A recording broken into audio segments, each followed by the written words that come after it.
vamos a tener bastante entretenida, parece esta conversación respecto de esto del karma, ¿no?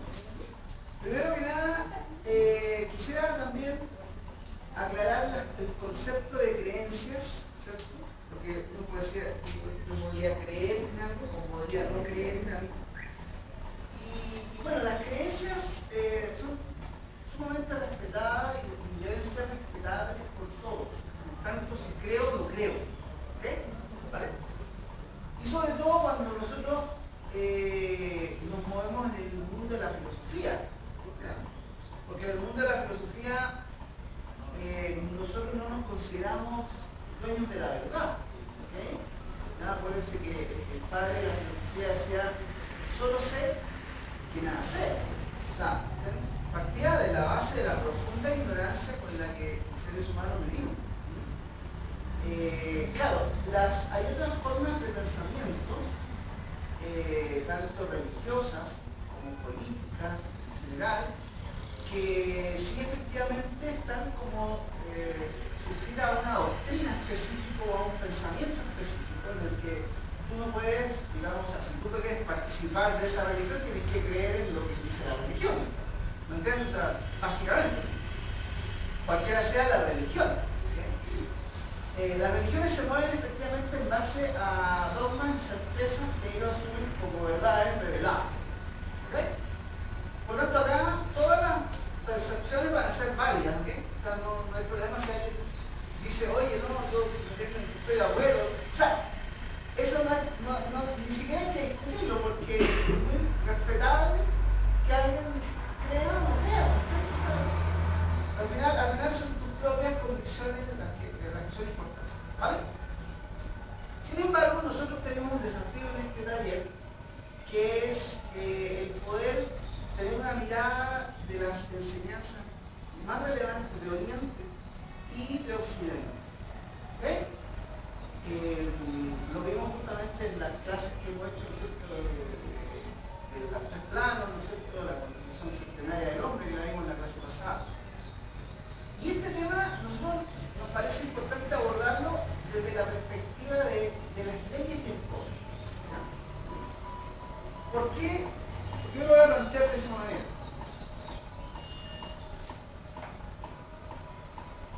Se le da un poco la puerta hasta ahora nos empiezan a boicotear la... Bueno, ¿qué pasa? Voy a plantear un poco el concepto que tienen los hindúes, ¿ya? Y luego lo vamos a contrastar con nuestras propias visiones de Occidente. Para los hindúes, ellos entienden que el universo todo se rige por una ley que ellos le llaman dharma. No se puede entender el karma si no se entiende el dharma. Dharma. ¿Y qué es el dharma? Bueno, el dharma, desde el punto de vista hindú, es el orden del universo. ¿Ya? O sea, ellos parten de la idea de que el universo es ordenado, que hay un gran orden, ¿ok? Y que ese orden se rige, ¿no es cierto?, por leyes. De hecho, la palabra dharma se traduce como ley en realidad, así de simple, ley.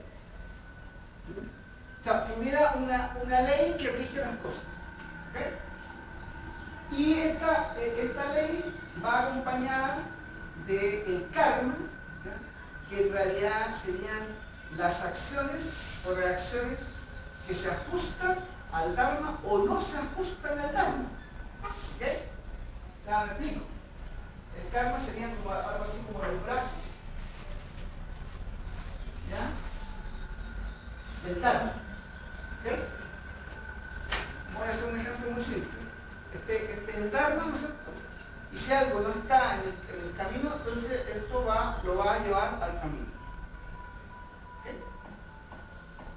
Ese es el concepto y esa es la cosmovisión con la que ellos viven. Efectivamente se manejan prácticamente de manera transversal el hinduismo, el budismo, el taoísmo, ¿ya? Para ellos esto es como, no sé, para lo que para nosotros sería las verdades de los griegos, más o menos, ¿me entiendes? Las verdades de Platón, más o menos, ¿no? ¿Ah? O sea, son cosas...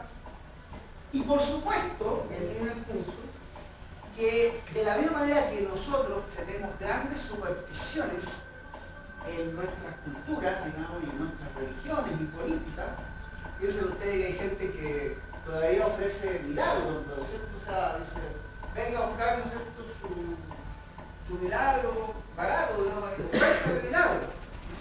Amarre. ¿Ah? Eso amarre. Claro, vamos a los amarres. O sea, nosotros, digamos, tenemos un montón de supersticiones y creencias bastante, a veces, difíciles de poder incorporar en la inteligencia humana. ¿Okay? Simplemente hay que creer eso porque hay que creerlo. Por ejemplo, hay religiones que dicen que si tú no perteneces a esa religión, seguro te vas a ir al infierno. Y vaya a... ¿Oh? Todas, casi, claro. No, pero yo creo que son como categóricas. Va a venir el arrebato, ¿no? Y después del arrebato, ¿me entiendes? O sea, entonces casi todas, efectivamente. Y no te da una explicación razonable, ¿no es cierto?, que uno pudiera asumir. Bueno, la filosofía se va a dar un siguiente criterio. Pongan atención a este video porque aquí voy a definir los criterios para que algo se acerque o se aleje de las verdades. O sea, entendemos de que sí hay verdades, pero hay que buscarlas, ¿no? Primero, las leyes de la naturaleza para la filosofía son fundamentales. ¿Ya? Si se entiende cuáles son las leyes de la naturaleza. O sea, la naturaleza tiene una manera de generar la vida, ¿no es cierto? ¿Ya? Hay un mecanismo. De hecho, nosotros mismos, nuestros cuerpos, son producto de un proceso muy bien definido, desde que se une, ¿no es cierto?, el óvulo o del espermio, digamos, y se produce todo un proceso de leyes de la naturaleza. Si tú plantas una semilla, ¿no es cierto?, esa semilla va a germinar, ¿no es cierto?, si tú le pones agua, si tú le pones luz, sol, o sea, leyes de la naturaleza, ¿sí? ¿Ya? Por lo tanto, las leyes de la naturaleza van a ser un elemento muy importante para acercarnos o alejarnos de la verdad. ¿Okay? Otro elemento importante para acercarnos o alejarnos es el estudio comparativo. Para un filósofo es muy importante saber que si algo lo dicen los orientales, quizás también se puede repetir en otra perspectiva, en otra época. ¿No? Por ejemplo, en el Bhagavad Gita hay algunas referencias que hablan, por ejemplo, de la recta acción, ¿no? Y se parece muchísimo a la misma idea de Kant, del imperativo categórico de Kant. ¿Qué dice eso? Kant dice que un poco lo que tú estabas diciendo recién, de que si yo quiero saber si algo es bueno o no es bueno, decía Kant, tengo que discriminar si le sirve a todos, ¿sí?, o solamente le sirve a algunos pocos. Se llama imperativo categórico, ¿verdad? Pero justamente el Bhagavad Gita, 5.000 años antes, habla de la recta acción, es decir, de la acción por dharma, por el deber, no por el interés que eso tenga. ¿Entiendes? Que siempre normalmente ese es nuestro gran conflicto, ¿no? O sea, yo hago esto, pero ¿me conviene o no me conviene? ¿Entiendes? ¿Es importante o no es importante? ¿Verdad? En cambio, la pregunta que haría el Bhagavad Gita o el hinduismo sería, ¿es lo correcto? ¿Te das cuenta la diferencia? ¿Te das cuenta? El hombre, una duda es, perdón, hablemos mejor para todos, porque si hablamos entre nosotros no vamos a entender. Díganme nomás, o sea, pero no hay problema que lo digan y lo dicen a todos, ¿ok? ¿Me entiendes? O sea, si nosotros trabajamos esta idea, ¿no es cierto?, del bien común, ¿eh? Fíjense, la podemos analizar en el hinduismo 5.000 años o la podemos analizar en el siglo XVIII de Kant, ¿me entiendes? O sea, ahí hay algo, ¿me entiendes? Hay algo que conecta en épocas diferentes, es la misma idea, ¿ya? ¿Me entiendes? Eso es lo interesante y ese es un desafío de criterio de verdad que vamos a incorporar nosotros como filósofos, ¿ok? O sea, tenemos leyes de la naturaleza, ¿ya?, el estudio comparativo, ¿ya?, de lo que se diga en distintas partes del mundo, ¿okay? Otro elemento interesante también para definir un criterio de autoridad es quién lo dice, ¿ya? ¿Me entiendes? O sea, ¿quién es ese personaje que lo dice? ¿Me entiendes? ¿Qué ha hecho ese personaje? Por ejemplo, ¿por qué nosotros citamos a Platón? ¿Quién es Platón? ¿Va? ¿Qué importancia ha tenido en la historia Platón? ¿Ah? Ha tenido importancia, ¿no? Tremenda importancia. Tremenda importancia del pensamiento occidental. ¿Me entiendes? Eso es importante, ¿no les parece importante a ustedes? ¿Ah? O sea, que un sabio de esa naturaleza haya dicho algo, bueno, algo sabe. ¿Me entiendes? Hay algo ahí, ¿no? ¿Ah? Lo mismo, no sé, reconocemos a Sócrates justamente, el Sócrates, padre de la filosofía. Reconocemos a Pitágoras, que es un gran sabio, que no solamente nos planteó el tema de las matemáticas, sino habló del universo, de todo. ¿Ya? Claro, exactamente. ¿Okay? O sea, fíjense, tenemos tres criterios de autoridad importantes. Ley de la naturaleza, estudio comparativo, ¿no es cierto? Y la autoridad de quien lo emite ese concepto, ese planteamiento. ¿Ok? Y un cuarto elemento, que no es menor en realidad, y muy importante, es nuestro propio sentido común. No sé si me siguen con esa idea. Hay algo en nosotros que debe conectar o a veces no conectar. Voy a hacer una pequeña confesión aquí. De aquí no sale, está grabado, así que no va a salir. Bueno, yo traté de ser sacerdote, no sé si le conté esa historia. Cuando era joven, 15 y 16 años, me metí ahí, vamos a hacer los primeros preparativos. Y bueno, porque mi tema era el servicio, me hacía mucho sentido a mí, digamos, como servir a los demás, ¿ya? Era muy placentero, de hecho yo participaba allá en la iglesia. Y bueno, pero me metía en la parte que era como los estudios previos, y de pronto yo decía, pero había cosas que no me cuadraban. Por ejemplo, ¿cómo eso de que si uno se arrepiente, ¿no es cierto? ¿Ah? Se borran todos los pecados? No me cuadraba. Y yo me esforzaba, de verdad. O sea, yo me esforzaba en que eso me llegara a mi cabeza. ¿Entiendes? Pero no pudo. Más encima después me decían, no, mira, usted rece 20 Padre, 20 Ave María y listo. O sea, ¿cómo va a ser tan fácil? Y de hecho hay un papa emblemático en la historia que fue bastante cuestionado y que al final se arrepintió y se salvó. O sea, tú podías hacer, ¿no es cierto? Ser el peor de todos, ¿no es cierto? Y al final ya te queda un poco, ya me arrepiento. Y si me arrepiento, me salgo. Tampoco me cuadró. Y así sucesivamente. Había muchas cosas que no me cuadraban y de verdad, bueno, en la persona que me estaba haciendo ese curso, ese seminario, le fui muy fastidioso yo, la verdad. Porque yo era preguntón y no, pero ¿cómo puede ser? No. Muy bien que lo creo. No, claro.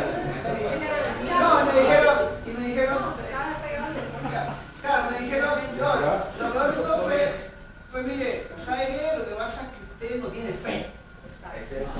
La fe arrepintiéndose. No, ahí con esa o sea, no tengo fe. Y yo de verdad me afecté muchísimo.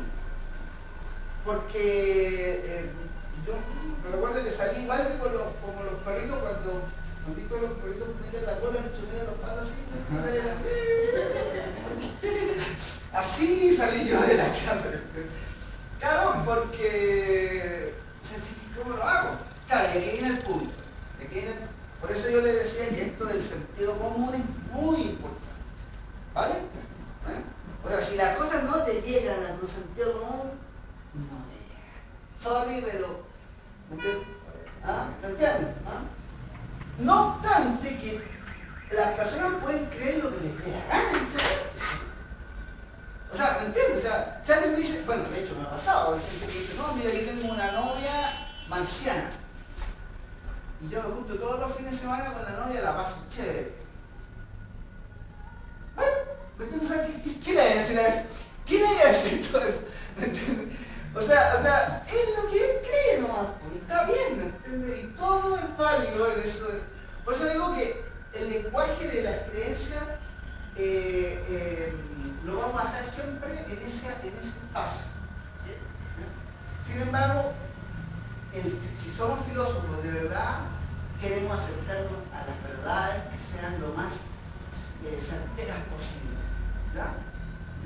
¿Por qué? ¿Por qué es tan importante esto? ¿Por qué es tan importante tener verdades? ¿Por qué es tan importante? ¿Por qué no podríamos vivir la mentira? A veces mejor la mentira, ¿no? No es más cómoda la mentira. Lo que pasa es que también disociarse puede hacer daño. O sea, por ejemplo, ¿qué es lo que veo? Muchas personas, como usted dice, el sentido común, pero porque también es algo que viene con nosotros, es biológico. O sea, ahí está. Digamos, actualmente yo a veces veo que hay personas que actúan, por de pronto en todas las épocas ha sido así porque no las he vivido todas, pero hay personas que usted dice, pero ¿será que no entiende por qué actúa así? Y genuinamente cree que está bien o que lo debe hacer, y son personas idiotas entendiéndose del sentido griego, o sea, disociado o aislado, Sí. o que solamente se mira el ombligo. Sí, a ver, ese es el punto. El punto es el siguiente, ¿saben cuál es lo más complejo de esto? Que el ser humano, ¿ya? El ser humano, cuando no está en la verdad o cuando no tiene certezas, sufre. La mente sufre. El cuerpo sufre cuando no come. La mente sufre cuando no tiene verdades. Una mentira como una verdad. Por eso, pero independiente de cómo la suma, lo que estoy diciendo es que cuando tú estás en la duda, ¿no le ha pasado a ustedes, por ejemplo, que es más agobiante la incertidumbre? Que ya, o sea, como que en un momento yo quiero saber, ya, ¿me entiendes? Pero esa cosa de la incertidumbre, ¿me entiendes? Exactamente, sea lo que sea, ¿me entiendes? ¿No le ha pasado eso? ¿Por qué creen ustedes que eso? Porque la mente humana sufre cuando no comprende.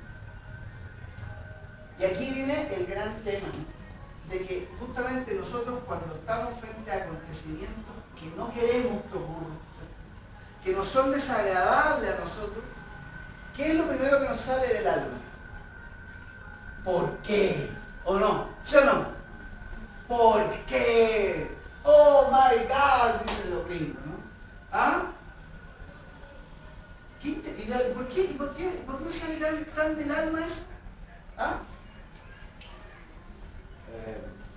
En parte porque no somos responsables, ¿no? De lo que, o sea, no nos creemos responsables de lo que nos pasa. Ajá, pero además yo diría que porque justamente necesitamos certeza, ¿me entiendes? O sea, como que el alma en la desgracia o en lo que percibe como algo negativo, busca una explicación, ¿me entiendes? Necesita algo que le diga. Y aquí aparecen las creencias, ¿me entiendes? Profe, cuando usted dice el alma cree que es malo lo que le está pasando, es porque usted entiende que de pronto todo lo que nos pasa es para nuestro bien. Voy para allá, todavía no he hecho ni... Ya antes de eso, Hipócrito y Confucio, ¿Hipócrito en qué época vivió? Hipócrito, el que por el médico, por el que hacen el examen. Es Hipócrates. ¿En qué época? Tercero, cuarto por ahí, antes de Cristo. Sí. No, porque es que el otro día escuché a un médico, Mario Alonso Puig. Entonces él hablaba, él dice, en cierta época, dijo, la duda mata, daña el alma. Dijo, y eso lo explicó en Grecia Hipócrates y lo explicó Confucio en la China. Entonces siempre me quedó el tema, y yo dije, ¿será que esto se lee? Claro, bueno, eso es lo que justamente yo decía, que son estudios comparativos, no se encuentran con ese tipo de cosas. Pero bueno, para volver al tema, sí me sigue esta idea, digamos, de que en el fondo sí necesitamos certezas, ¿ya? Y por lo tanto, esas certezas las construye cada uno con sus propias convicciones y con su propio esfuerzo. A veces es más cómodo que alguien nos diga que cómo es la cosa, ¿me entiendes? No, ya, bueno, me voy al cielo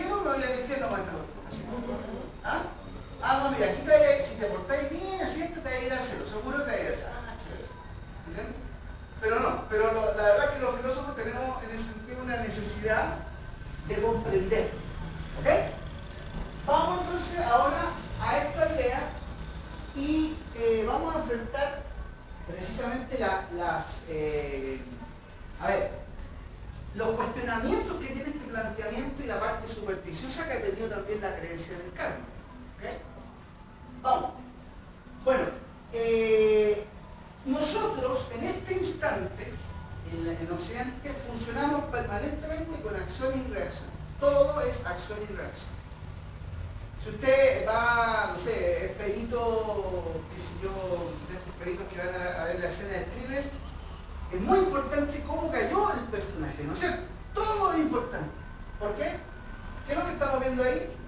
Las reacciones, ¿no es cierto? Y vamos a ir a las acciones, ¿me entienden? Que generaron esa reacción. Si usted se enferma del estómago y va al médico, ¿qué le dice el médico? ¿Qué comió? ¿Qué le está pidiendo? La acción que generó esa reacción. ¿Sí? Así funcionamos constantemente. Todo es así. Usted se alimenta, ¿no es cierto? Y tiene una consecuencia. Todo es acción y reacción en la vida. ¿Okay? Nos parece lógico. La ciencia funciona en base a eso. ¿Por qué un experimento tiene validez científica? Porque yo lo hago de una manera, lo vuelvo a hacer y obtengo lo mismo. ¿Entiendes? Y eso entonces es un experimento que tiene una validez y se hace una revista científica para que eso sea validado. ¿Me entienden? Pero es así, fíjense, siempre son acciones y reacciones. ¿Y qué es el karma? Bueno, el karma es eso, acciones y reacciones. ¿Dónde está la duda? ¿Dónde está la diferencia entonces entre lo que cree Occidente y lo que cree Oriente? Yo le voy a decir dónde está. Los orientales entienden que eso es en todos los planos psicológicos, espirituales, ¿entienden? O sea que en todos los planos existe la misma ley de acción y reacción. Nosotros, en cambio, en Occidente, nosotros tenemos que solo lo manejamos a nivel de algo físico. Nosotros no vemos que existan leyes de causa y efecto en lo psicológico, ni menos en lo espiritual. ¿Me entiendes? Lo psicológico y lo espiritual es como una cosa así, puede estar en tu creencia, ¿no? Alguna gente que dice, no, pero sácate, eso está en tu cabeza, así como que si uno se saca un tornillo, así, ya. Ah, claro, todo es mental, y sácate esa cuestión, si es mental. Como que si fuera muy fácil. ¿Ah? Entonces, en realidad, esa es la gran diferencia. Fíjense qué interesante. O sea, ellos también manejan la ley de causa y efecto, ¿ya? Pero la manejan a nivel trascendental. O sea, no solamente entienden que eso opera en el ser humano, opera en la Tierra, opera en el cosmos, opera en cada cosa que ocurre. ¿Me entienden? ¿Ya? Opera causa y efecto. Nada es casualidad. Nosotros los occidentales vivimos en una tremenda causalidad, ¿no es cierto? No digo causalidad, sino casualidad. Casualidad. Todo nos parece casual. ¿Vino el coronavirus? ¿Por qué vino el coronavirus? ¿Sí o no? ¿Ah? Hay como 200 cuerpos celestes alrededor de la Tierra, ¿ya? Que giran en órbitas muy cercanas a la Tierra. Nosotros estamos llenos de miedo porque creemos que alguno de esos se va a ir para la Tierra y nos vamos a desaparecer. Porque nosotros no vemos ningún orden en el cosmos, ¿me entienden? Nada. Todo es un caos, la verdad. ¿Ah? Así lo vivimos nosotros los occidentales, en general. La astronomía se encarga de darnos a entender las observaciones físicas que hace de las lunas que tienen los planetas, de las distancias, de la velocidad, etcétera, etcétera. ¿Ah? Pero no concibe que eso tiene un orden. ¿Sí se entiende? ¿Ah? Y este tema no es menor, la verdad. Es tremendamente importante. Porque si yo creo que he nacido en un cosmos que no tiene ningún orden de nada, da lo mismo lo que yo haga, ¿o no? Da lo mismo, nadie me está mirando, ¿me entiendes? Yo puedo hacer lo que se me da la gana. Si no hay orden. ¿Me entiendes? ¿Por qué me piden a mi orden si nada es ordenado? interesante cuando conocí a un muchacho que vino a dar una conferencia de Palestina. Él decía que en Palestina, bueno, tiene altos problemas con los israelíes y todo, pero él decía que un problema que no tienen es la delincuencia. ¿Y saben por qué no tienen problema de delincuencia? Dejan la puerta abierta, se roban la delincuencia. ¿Saben por qué? Porque todos creen en Alá y creen que Alá lo está mirando, pero así, de manera constante. Igual si lo hacen, no lo de la piel. O sea, pero es que no por eso, sino simplemente porque se sienten observados. ¿Me entiendes? Suponiendo que alguien se Además que son países correctos, son bastante, digamos, agresivos. Pero, claro, también. Bueno, lo otro también es miedo, ¿no? Miedo que te castigue Alá. ¿Me entiendes? Miedo. Pero fíjate que interesante, o sea, el hecho de que tú percibas que algo te vigila, te hace. ¿Me entiendes? Lo que pasa es que también, o sea, viéndolo desde un punto de vista también religioso, el dogma existe imperante en la sociedad americana. Arriba protestante, acá abajo católica.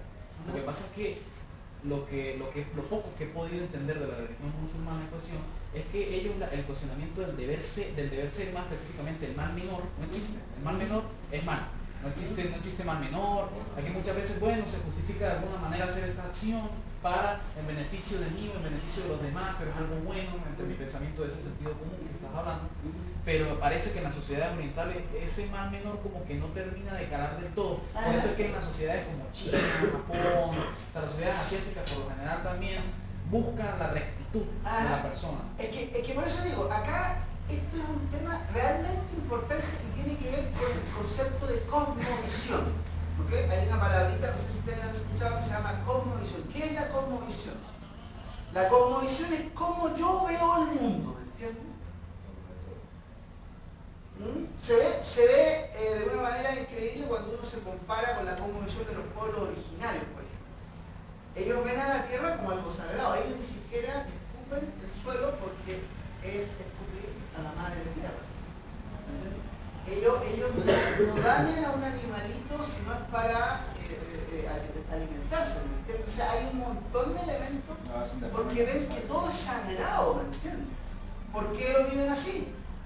¿Por qué lo viven así? Porque es la cosmovisión, ¿me entiendes? En la India igual, tienen una cosmovisión. Entonces, bueno, en esa cosmovisión entender que el mundo es ordenado o no es ordenado es clave. ¿Los orientales tienen algo? ¿Ah? Los orientales tienen algo.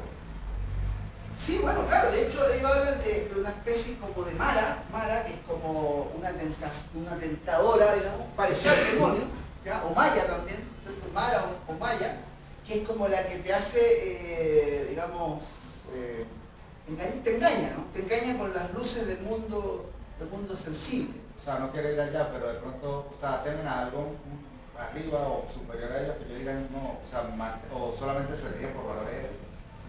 No, yo creo que sí, hay mucha superstición igual, o sea, como casi todos los pueblos, si nos bien lo tienen. Está ahí. Bueno, entonces, ¿qué es lo que quiero que quede claro con esto? Que aquí vamos a tratar nosotros, filosóficamente, de hacernos esa pregunta y ojalá, bueno, cada uno responda. ¿Será posible que este mundo sea un caos realmente, que sea así al azar, o en realidad el mundo tiene un orden? A ver, doy la palabra porque la respuesta es muy importante, porque, fíjense, si yo digo que no hay orden de nada, entonces, chévere, o sea, puedo seguir, ¿me entienden? Mi vida loca, digamos, ¿cierto? Ni un problema. Pero si yo creo que hay un orden, entonces tengo que saber cuál es ese orden, ¿o no? Porque a lo mejor, como dirían los hindúes, yo me estoy saliendo del orden, ¿cierto? Y quizás por eso que el karma me pega tantos palos, digamos. ¿O no? ¿Me entiendes? O sea, concebirse uno que forma parte del orden o forma parte del caos. A ver, les dejo el guante ahí, digamos. Les tiro el guante para que... El caos en sí mismo. ¿No tenéis que opinar? No, dale. El caos en sí mismo es una sucesión de causas y efectos. Entonces realmente el caos es parte del orden. Ajá. Es que mira, existe una... No, pero es que lo que pasa, lo que pasa es que ese concepto es distinto porque, claro, digamos que existe un caos ordenado, entre comillas, ¿ya? Pero el tema es cómo el ser humano lo vive, no es así. O sea, mira, ¿a ti qué te dicen en realidad? Te dicen que hay un Big Bang, no sé si se acuerdan de la teoría del Big Bang, que de ahí comenzó el universo. Pero ¿qué pasa con eso? Que no te dicen por qué, ni el proceso, ¿me entiendes? O sea, es una especie de nihilismo en realidad. Quizás esa sea la palabra más correcta, ¿me entiendes? Como un la nada, ¿me entiendes? Como algo que es nada, no hay nada ahí, ¿me entiendes? En cambio, claro, el concepto del caos que tú estás diciendo es el concepto griego, que dice que es caos, teos y cosmos, pero eso es diferente. Justamente ellos parten de la idea de que al principio había un caos, luego de ese caos viene el teos, que es una especie como de orden teológico, ¿cierto? Y luego de ese orden teológico viene el cosmos, ¿me entiendes? ¿No? Pero yo lo que estoy preguntando es nuestro concepto occidental de entender de que el universo es un azar, ¿me entiendes? Quizás sea la palabra también más clara, ¿no? Es un azar. O sea, estamos acá simplemente por azar, ¿o no? Díganme. La relación entonces entre entropía y caos. A ver, escuchemos por favor al compañero. La relación entonces entre entropía, este concepto más físico, más científico, y caos, ¿cuál podría llegar a ser? Ah, muy buena esa palabra, sí. La entropía justamente es la capacidad que tienen los seres vivos de generar escenarios impredecibles, ¿ya? Por lo tanto, estaría dentro del orden más bien, del orden del concepto del karma, ¿ya?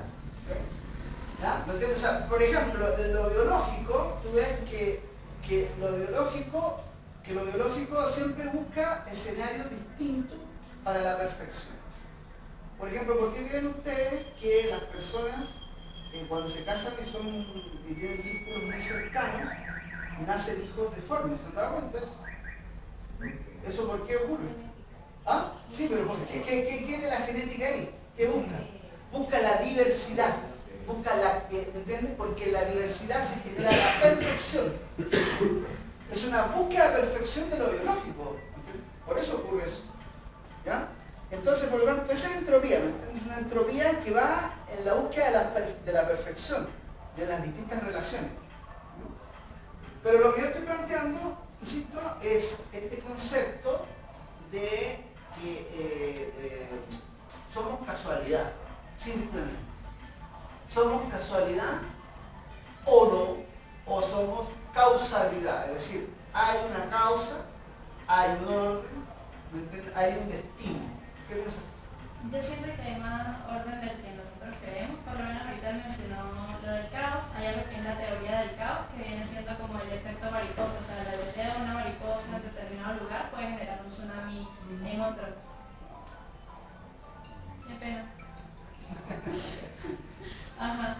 Entonces, si nos guiamos por el efecto mariposa como tal, pues sí, o sea, todas las acciones las cuales estamos realizando van a traer sus reacciones, sea en este universo o incluso en otro universo, que también es lo que se plantea por eso. O sea, ¿tú crees que hay un gran orden, digamos? Un orden En el cosmos. Sí, un orden en O sea, el cosmos es todo ordenado, según Sí, tu según visión. lo que yo considero, Muy sí. bien. Hay una ejercicio mental que no recuerdo quién lo hizo, se llama el demonio de la plaza. No sé si lo han escuchado. El demonio de la plaza, un demonio que sabe dónde está cada partícula del universo desde el momento que se creó el universo. Eso quiere decir que si usted sabe dónde está cada partícula del universo, usted puede predecir cualquier evento que ocurra dentro del universo. Eso haría que literalmente desapareciera, o sea, todo lo que está hecho de manera que va a ocurrir sí o sí como vienen las cosas. O sea, no hay forma de que, o sea, si es por este tipo de orden, ¿no? Sabemos dónde está cada cosa del universo desde el momento en que nació hasta este momento. Eso quiere decir que no existe libre albedrío, sino que nosotros actuamos en base a algo que ya está predispuesto desde el principio. ¿Sí? Muy bien. Esa cuestión No. también la planifico. Es que nos vamos a derivar en el tema. Contéstame la pregunta que hice recién. La pregunta es, ¿no sé si, claro, tú crees que es caos? O sea, que es, no caos, perdón, la palabra, para hacerlo más claro, que no hay orden, que no hay orden, ¿entiendes? No hay orden ni hay fin, no hay ni principio ni fin. ¿Ya? O sea, por lo tanto no hay propósito. ¿Se dan cuenta? No? O sea, por lo tanto no hay propósito. ¿Ok? Para mí son las dos cosas. Esta pregunta que estás comentando es muy importante para, Sí, claro. para el entendimiento no solamente del cosmos, sino también de las personas. Para mí son las dos cosas. Esta explicación que voy a dar me baso profundamente en la teoría de los sistemas. Todos los sistemas del cuerpo humano es un sistema. Están los abiertos, los semiabiertos y los cerrados. Los humanos, al igual que las esferas de la Tierra, del espacio, la litosfera, la hidrosfera, la atmósfera, la geósfera, están conectadas entre sí. Cuando un sistema está pasando por una situación de modificación, entra en caos y el sistema colapsa. El mismo sistema busca, eso es una teoría del sistema, el mismo sistema busca preservarse. Actualmente vemos por lo menos el cambio climático. La Tierra busca la modificación de en sí misma para preservarse. Si no lo logra, entra en un caos. Yo creo que el universo es un orden y un caos. La pregunta del Big Bang va muy parecida a que los seres humanos se les dificulta ante cuestiones existenciales o cuestiones profundas respuestas difíciles. Por eso existe el dogma, es la vida fácil. Claro. Actualmente sabemos que el universo es infinito por la evidencia. Aún no hemos llegado a que si hay una pequeña curvatura por lo cual establecería un círculo, ¿no? un círculo, una esfera, una especie de esfera, y eso nos indicaría que el universo es finito, que tiene un límite. Como no tiene un límite, el orden parece que en la sociedad aún presente no puede existir del todo porque hay una serie de condiciones que limitan, ¿no? el crecimiento. Si tú agarras un telescopio y observas lo más que puedas, va a llegar a un punto que no hay nada. ¿Por qué no hay nada? Ahí es donde genera también el caos en sí mismo. También hay que tener mucho cuidado con esto de que si el universo es todo orgánico, entonces existirá un destino presente en cada uno de nosotros y en todo lo que nos rige. Es difícil asimilar esa respuesta. Muy bien. Bueno, esas son las preguntas que nos podemos hacer y en realidad son relevantes por lo siguiente. Porque insisto en que si yo pensara de que somos producto de la casualidad, ¿cierto? Entonces yo perfectamente puedo no tener propósito y hacer, ¿me entiendes? O sea, que quizás son todas las líneas nihilistas que han existido, ¿no? O sea, todo es un azar. ¿Ya? Ahora, ¿qué pasa? Yo acá voy a plantear una idea que es una dialéctica filosófica, ¿ya? Que es la siguiente. Para que yo pueda asumir algo, ¿ya? Yo tengo que percibirlo de alguna manera. O sea, es como la parte de observación. ¿Okay? ¿Ya? Vamos a asumir una propuesta de que lo que es real desde mi observación. ¿Okay? Que pasa lo siguiente, que en este momento la naturaleza ha mostrado en general una inteligencia superior en muchos aspectos, ¿okay? Y por lo tanto quizás no podemos con nuestra mente percibir el orden, ¿cierto?, que hay detrás de las cosas, como lo diría Einstein, porque fíjate que Einstein llegó a la conclusión, ¿ya?, de que sí existe un gran orden, ¿cierto?, pero él nos decía, bueno, yo aquí quedo limitado, o sea, no tengo la respuesta total, ¿ya? Pero ¿qué pasa? Que él no tiene la respuesta total no porque no exista la respuesta, sino porque la mente aún es incapaz de poder conceptualizarla, ¿entiendes? Y él llegó a la idea de que Dios no nos juega los dados, ¿no? O sea, Dios existe, hay algo, hay un orden, ¿okay? ¿Ya? Y él llegó a esa conclusión. Estamos hablando de un científico del nivel de Einstein, ¿no? O sea, no es cualquier cosa, digamos. Aquí es donde aparece el criterio de autoridad que yo les decía, ¿entiendes? El criterio de autoridad. ¿Okay? Entonces, ¿qué pasa? Que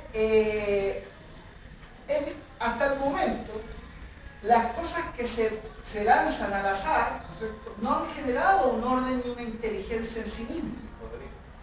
Podrían, pero no lo hemos visualizado, no hay un experimento, ¿me entiendes?, que diga, bueno, oye, yo lancé unos maderos, ¿cierto?, y unas cuerdas y se cayó un piano, ¿me entiendes? Hasta el momento no existe ese experimento, ¿me entiendes? O sea, que tú tiras las cosas y se genera un orden, ¿me entiendes? Tú llegas a un mundo que tiene claramente un orden te guste o no te guste, lo entiendas o no lo entiendas. Por ejemplo, tú tienes leyes físicas. Si tú no comes un día, 2 días, 3 días, te vas a enfermar. ¿Me entiendes? Y si haces cosas que van en contra de tu cuerpo te va a reclamar. ¿Me entiendes? O sea, tu cuerpo ya es un orden completico. De hecho, el sistema nervioso central rige todo y cada uno de los procesos de tu célula. ¿Me entiendes? O sea, es más, si hubiera una célula que el sistema nervioso central no la tiene dirigida, es una célula peligrosa. Sí, claro. De hecho, justamente las enfermedades son por desórdenes celulares que se desconectan del sistema nervioso central. ¿Me entiendes? Por lo tanto, ahí o sea, en lo que tú ves claramente una inteligencia algo. ¿Me explico? ¿Ya? Entonces, esto que yo estoy diciendo, digamos, nos permite deducir, por eso que decía que es una deducción filosófica y dialéctica, porque estamos viendo cosas objetivas, de que yo no puedo concebir que exista una especie de ¿cómo decirlo? Como un sin propósito en el mundo cuando yo veo que cada cosa tiene un propósito. ¿Me explico? O sea, una célula ya tiene un propósito. ¿Ah? ¿Entiendes? O sea, la micropartícula biológica tiene un orden, tiene un núcleo, tiene una membrana, tiene un protoplasma, ¿entiendes? Tiene una estructura. ¿No? Entonces, ¿por qué yo voy a poder asumir una especie de sinsentido, ¿me entiendes? Cuando no lo veo? ¿Me explico? ¿No? Por ejemplo, decía Elena Petrovna Blavatsky de que si alguien tirara unos maderos al aire y unas cuerdas, ¿no es cierto? Y luego cuando eso caiga, se transforme en un piano de cola y toque una melodía de Bach, ella podría asumir de que no hay propósito alguno en la vida. Hay un ejemplo parecido al que ¿verdad? Que dice esto, si usted pusiera 1 millón de monos a escribir en una máquina de escribir durante un tiempo infinito, eventualmente Equilibrando con con novela manuscrita. Sí. Claro, pero eso es un supuesto. Lo que pasa es que eso es lo que estoy viendo. O sea, eso que tú estás diciendo es válido, pero es un supuesto, ¿me entiendes? No sé si me entienden cuando yo lo que estoy hablando son de la capacidad de observación. ¿Me entiendes? O sea, lo que yo puedo observar en este momento es un orden en el microcosmos y en el macrocosmos. ¿Me entiendes? O sea, el sistema solar maneja a todos los planetas con una velocidad, ¿cierto? Con una fuerza extraordinaria, que de hecho, y cuando Einstein llega a la conclusión de su teoría de la relatividad, ¿sabes que él llega a la conclusión porque hace un experimento, digamos, un supuesto de que el Sol se retirara del centro? No sé si ustedes conocen ese efecto. ¿Qué pasaría? Dicen ellos, ¿no? Se preguntan. Estamos hablando cuando hacían las hipótesis, cuando los tipos estaban ahí, digamos, haciendo su hipótesis. Y bueno, y la cantidad de fuerza, de gravedad es extraordinaria dentro del Sol. O sea, hay un orden en el sistema solar. ¿Entiendes? Los planetas giran a una velocidad, ¿cómo se dice? Constante. ¿No es cierto? ¿Ya? O sea, es difícil pensar de que algo con ese nivel de sincronicidad, con ese nivel de perfección, sea simplemente por el azar. ¿Me entiendes? No sé si me explico. O sea, y ese por lo tanto, ahí uno podría asumir de que aquí hay un orden. Aquí hay un orden que hace que la micropartícula avance, ¿no es cierto? Y que el universo también avance. Ahora, ¿cuál es ese orden? ¿Hacia dónde apunta el orden? Esa es la pregunta que viene posterior a esto. ¿Cuál es ese orden? ¿Hay alguna palabra que integre a toda la vida en este momento? Que vamos a decir, bueno, la vida viene con este propósito. ¿O no? ¿O no hay ningún propósito? Bueno, la vida, hay una idea transversal que es la evolución. Ningún científico duda de que todo lo que existe busca perfeccionarse. Lo mismo que yo decía recién de las uniones, ¿cierto? ¿Perdón? No, que cuando usted hizo la pregunta yo iba a decir perfeccionamiento. El Sin embargo, perfeccionamiento. para ahí saldría otra. ¿Cuál es ese perfeccionamiento? O sea, ¿hacia dónde? Es que es otra pregunta. Vámonos pregunta por pregunta, o sea, vámonos paso a paso. Paso a paso. Sí está claro de que todos los biológicos buscan la perfección. ¿Ah? Y esta de que las uniones sean, ¿no es cierto?, de cromosomas distintos, tiene un sentido de perfeccionamiento. Y que la naturaleza castiga cuando eso no es así. ¿Ok? ¿Me entienden? El coronavirus, ¿por qué creen ustedes que muta? ¿Qué es lo que es la mutación del coronavirus? ¿Qué es lo que es? Es una forma de perfección. Él es un ser que se está adaptando. ¿Me entiendes? La célula cuando se multiplica no se multiplica de forma exacta. Eso es lo que se llama mutación. Entonces a veces esas mutaciones salen de buenas y dicen, bueno, salió mejor. Pero la mayoría de las veces siempre peor. ¿Me entiendes? Entonces si en este momento tenemos variantes, ¿no es cierto?, frente a esta pandemia, bueno, ¿eso qué significa? Que bueno, que todo está perfeccionándose constantemente. Todo lo biológico busca eso. ¿Okay? Y eso lo descubrió Darwin, ¿eh? Esto ni siquiera lo estoy inventando yo, digamos. Se llama la selección natural, ¿cierto? ¿Ya? Y la evolución de las especies.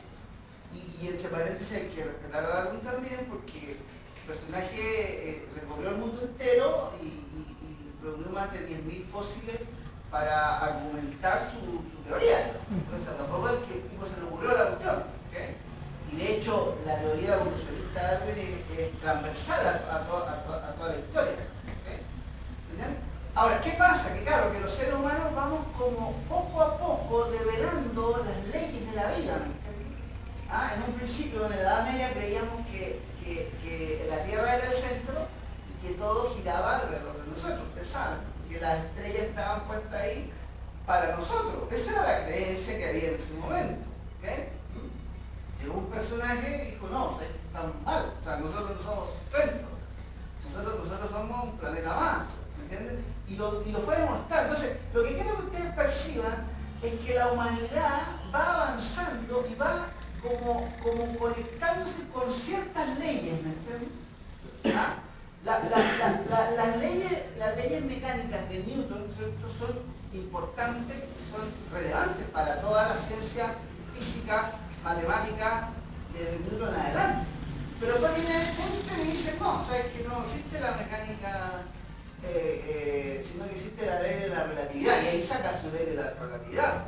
¿Me entiendes? O sea, vamos como poco a poco develando. Hoy día, la física cuántica ha llegado a un proceso extraordinario, la verdad, tremendo, que es decirnos de que la mente es capaz de influir sobre los acontecimientos. Imagínense. ¿Sabían esa idea? ¿La conocen? O sea que tú vas creando la realidad en la medida en que la vas pensando. ¿Qué tal?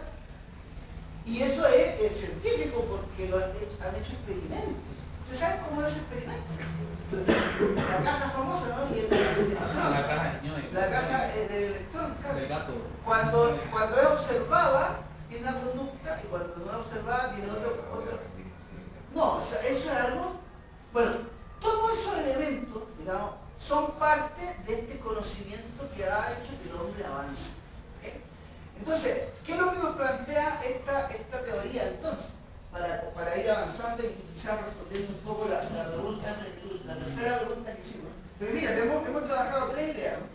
O sea, la hipótesis de un caos, ¿cierto?, o de un sinsentido, ¿eh? La hipótesis de que hay un orden, ¿cierto?, pero que está dentro del caos y que el caos y el orden se están relacionando, pero con un propósito. Eso sí, un propósito. Ahora, ¿cuál es ese propósito? Y aquí voy a plantear la teoría hindú y después ustedes la incorporan o no la incorporan, no pasa nada. O sea, aquí esto no es creencia, esto es conocimiento y ustedes lo integran o no lo integran. El problema es que... Bueno, ¿qué pasa? Que ellos dicen lo siguiente. Todos los seres, ¿cierto? Todo tiene un camino dármico, de evolución, de involución, ¿cierto? Todo puede avanzar a la evolución o a la involución. ¿Okay? Por ejemplo, si en este momento, un hombre, ¿no es cierto?, se pone a ladrar como un lobo, ¿no es cierto? Y de hecho hay casos, ¿no?, de los famosos hombres lobos, ¿cierto? Estos asesinos en serie, ¿cierto? Estos asesinos en serie que disfrutan, ¿no ¿no es cierto?, dañando a las personas. A nosotros nos parece terrible eso, ¿no es cierto? Pero si un lobo hace eso, ¿cómo nos parecería? ¿Ah? Normal. ¿Por qué? ¿Por qué? Por la naturaleza. Fíjense que ese punto. O sea, que el lobo, digamos, está en una escala evolutiva distinta a la nuestra, ¿cierto? ¿Ya? Y por lo tanto, las acciones del lobo son diferentes y no se pueden medir como la acción humana. Por lo tanto, si un hombre hace eso, entonces involuciona. ¿Estamos de acuerdo? ¿Ah? ¿Sí? ¿Ya?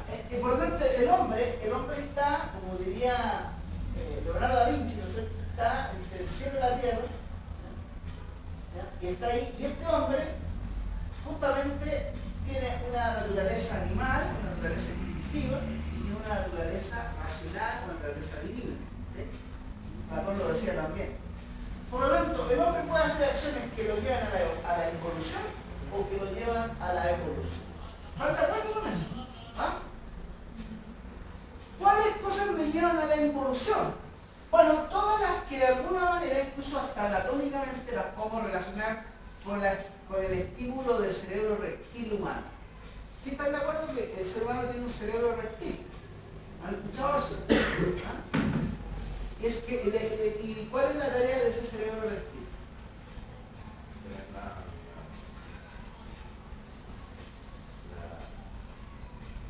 O sea, que el cuerpo no deje de funcionar. Claro, no solo eso, sino que, claro, muy bien, pero que esté atento a lo que me genera vida, ¿no es cierto?, sobrevivencia, reproducción y conservación. O sea, esa preocupación fundamental que tenemos todos nosotros de sobrevivir, reproducirnos y conservarnos está en nuestro cerebro reptil, no lo podemos evitar. ¿Entiendes? ¿Ah? Y cuando nosotros nos movemos bajo la línea, ¿no es cierto?, de la razón humana, podemos caer en la agresividad, en el pánico, en el descontrol. Porque hay personas que se descontrolan rápidamente, ¿se han dado cuenta? ¿Ah? Hay personas que se hacen lío porque, no sé, alguien la insultó del carro, no pasando el carro. Y se bajan del carro, ¿y qué te pasa? Y ahí, ¿no has visto ese caso? Porque hay unas personas que hacen eso y otras que no. ¿Cuál es la diferencia? Pero ¿quién los controla? Aquí viene el punto. El neocorte. El neocorte, que es lo que está acá, ¿no es cierto? Ya se sabe científicamente que aquí está el control de la posibilidad de controlar el cerebro reptil. ¿Me entiendes? Porque cuando la persona reacciona con ira, es porque el cerebro reptil reacciona. ¿Me entiendes? ¿Ah? Y todo lo que hacemos de alguna manera violento, que tenga que ver con instinto, por ejemplo las violaciones, cuando a veces naturalizamos una violación, pero ¿qué es una violación? Es una exacerbación del instinto, ¿sí o no? Del instinto de reproducción. ¿Ya? Entonces, claro, ese cerebro reptil obedece al pasado humano, ¿me entiende? A la animalidad que todos tenemos. Por eso es que la sancionamos con tanto rigor. Ustedes saben que hasta los presos tienen su propio código. Tienen su propio código cuando alguien aparece, imagínate. ¿Ah? O sea, ¿cómo será de cuestionada esa acción? ¿Ah? ¿Por qué será? Bueno, porque representa la involución más extrema de la naturaleza animal humana. ¿Ok? ¿Y dónde está? En el cerebro reptil. ¿Y cómo controlamos eso? Con la inteligencia que tiene el neocorte, que puede razonar, que puede anticipar, ¿entiendes? Entonces, por lo tanto, claramente aquí tenemos la posibilidad de evolucionar, ¿no? O sea, podemos hablar de una persona más evolucionada o una persona más involucionada, ¿o no? ¿O no podemos hablar de eso? ¿O sería discriminar? Podemos hablar de que existen personas más evolucionadas y personas más involucionadas, ¿sí? En base a lo que hacen. Sí, pero en base a lo que estoy hablando, ¿sí? O sea, las personas que se dejan llevar, que no tienen control sobre sus instintos, ¿cómo le vamos a llamar? Involucionadas, ¿no es cierto?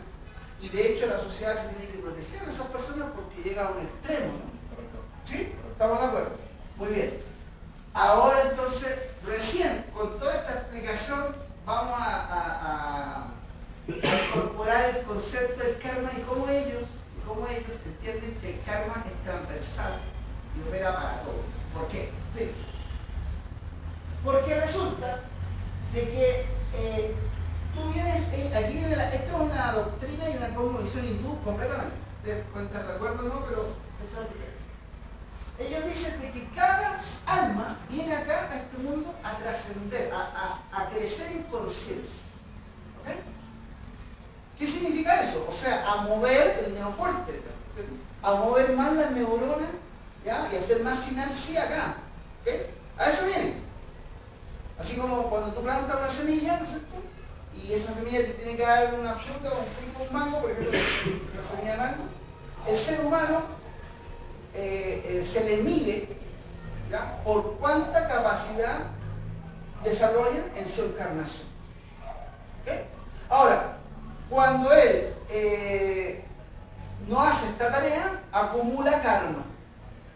¿Ya? ¿Okay? ¿Qué significa? Que para la próxima le llega con una mochila kármica más fuerte, más dura.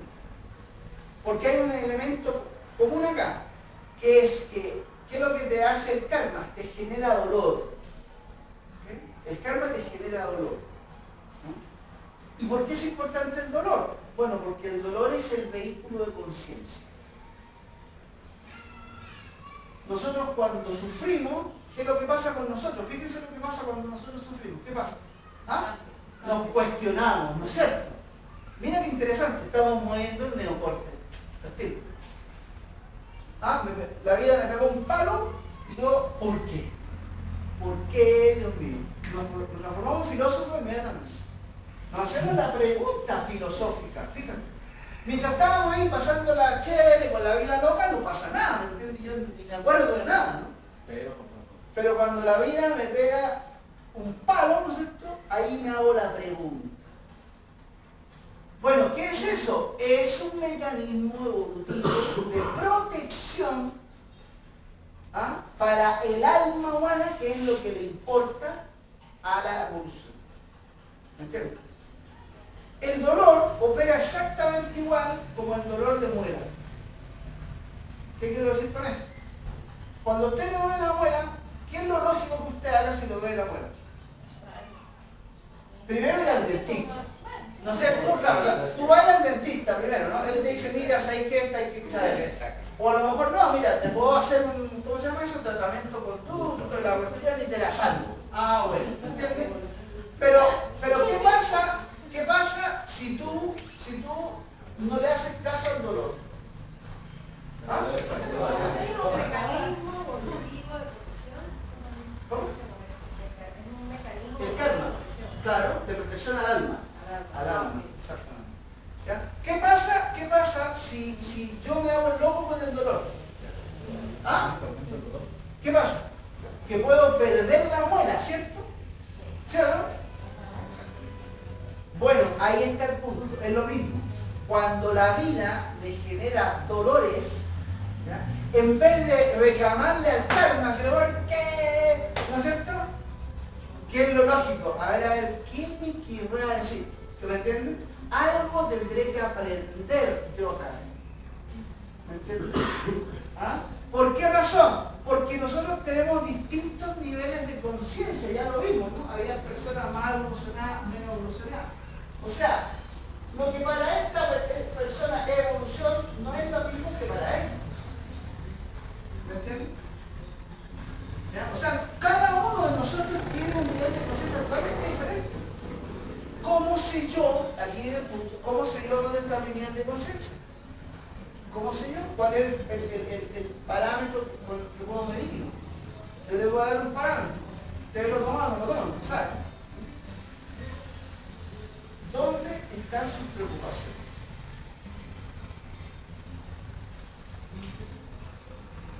Ni me lo digan, ni siquiera me lo respondo. Quédenselo para ustedes, para ustedes. Las preocupaciones de ustedes son de conservación, de mantenerse bien, ¿no es cierto? De reproducción, porque lo dejaron, porque la pareja, porque no sé qué, ¿ya? ¿Me entienden? ¿Ya? De sobrevivencia, porque ay, que la vida, que aquí, que el gasto, que no sé qué, ¿me entienden? Que mis problemas económicos, bueno, está claro dónde está su conciencia, ¿no? ¿Me entienden? ¿Ah? Si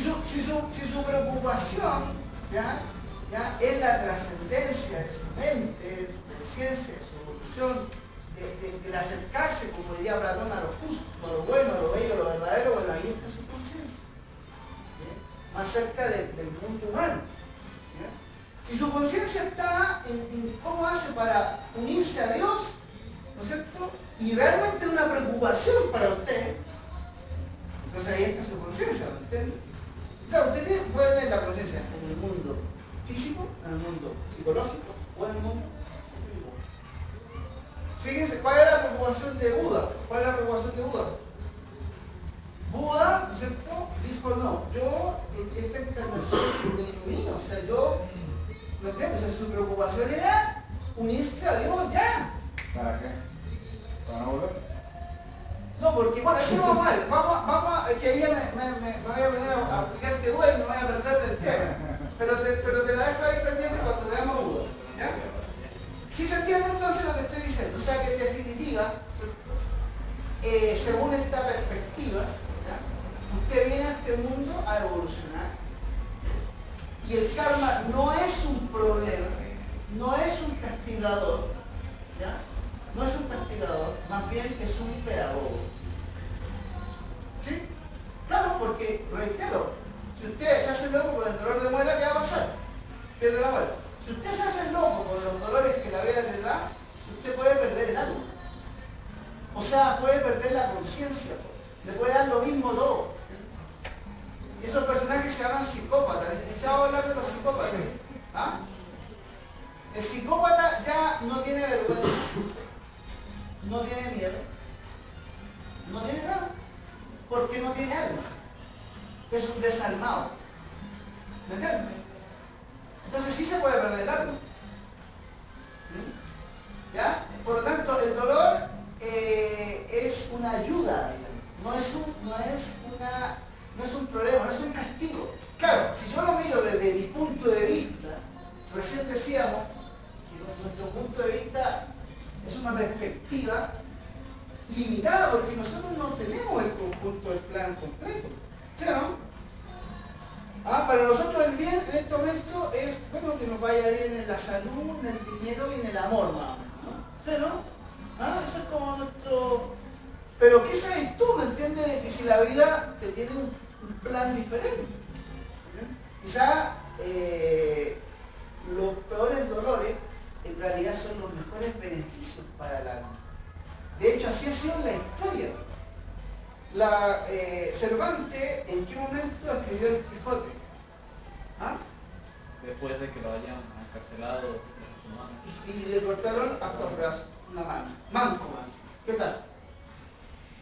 Este personaje que escribió El Principito, ¿en qué momento lo escribió? Se le cayó el avión, estaba ahí totalmente aislado y se le ocurrió un tremendo... Imagínate, El Principito sigue siendo inspiración. O sea, el dolor en realidad es la... Mira lo que les voy a decir. El dolor es la vía por la cual yo puedo encaminarme a la trascendencia. ¿Qué tal? No es un problema, todo lo contrario, es la señal, ¿no es cierto?, hacia el camino de la trascendencia o al camino de la evolución. Entonces, yo después mando en todo caso el audio, ¿no? Yo los mando al curso a ustedes. Bueno, entonces, esto quiero que resumo. ¿Qué es el Dharma? La ley, ¿no es cierto?, que rige todo. Según los hindúes, rige el cosmos y rige hasta la célula, hasta la hormiga. ¿Okay? Todo está conectado, ¿okay?, en un cosmos. La palabra cosmos significa orden, entre paréntesis, ¿no? ¿Ya? El cosmos. Dice, ¿hay un cosmos en una hormiga? Por supuesto que sí. Hay un orden maravilloso. Hay un cosmos en una célula. ¿Qué sería entonces la visión? Cuando hablamos como visión hablaríamos que la visión como vemos el orden. No lo entiendo. Que al decir que cosmos es un orden, como visión sería la visión, la forma como vemos Claro, el orden. exactamente. Muy bien, muy bien. Claro, como vemos el mundo, exactamente. Claro. Por eso que tenemos, lo interesante de la filosofía es que te hace revisarte tu propia cosmovisión. ¿Me entiendes? O sea, nosotros hoy día vemos el mundo de esta manera, pero no siempre lo hemos visto de esta manera, ¿me explico? O sea, en la Edad Media, por ejemplo, lo ideal para el hombre era salvar el alma.